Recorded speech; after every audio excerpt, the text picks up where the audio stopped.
பத்ரு போரின் சிறப்புகள். ஹல்ரத் முஅவ்விது இப்னு அஃப்ராவு ரலியல்லாஹு அன்ஹு அவர்கள் பத்ரு போரில் கொல்லப்பட்ட ஷுஹதாக்களில் ஒருவராகும்.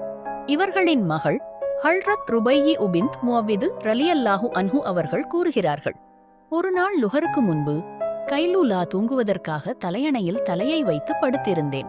அப்போது ஒரு கருத்த உருவம் திடீரென என்மேல் உட்கார்ந்து என்னை தொந்தரவு செய்தது. என்னை துன்புறுத்திக் கொண்டிருக்கும் போது வானிலிருந்து மஞ்சள் நிறத்திலான ஒரு துண்டு பறந்து வந்து என் மேல் அமர்ந்திருந்த கருப்பு உருவத்தின் அருகில் விழுந்தது. அதை அந்த உருவம் படித்து பார்த்தது. அதில் பிஸ்மி எழுதப்பட்டு அதன்பின் இது மேலான இறைவனிடமிருந்து இறை அடிமையின் பக்கம் எழுதப்பட்டதாகும்.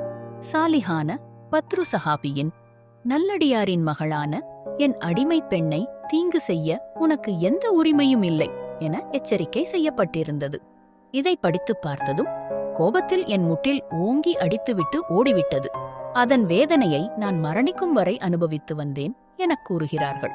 இந்த ஹதீதை பைஹகி இமாம் தன்னுடைய நூலில் குறிப்பிட்டு பிறகுதான் எழுதிய அடிக்குறிப்பில் மேல் கூறிய நிகழ்ச்சியில் பத்ரு சஹாபியுடைய பரக்கத்தினால் அவருடைய மகளுக்கு ஏற்பட்ட துன்பத்தை இறைவன் நீக்கியிருப்பது இங்கு குறிப்பிடத்தக்கது எனக் கூறுகிறார்கள்.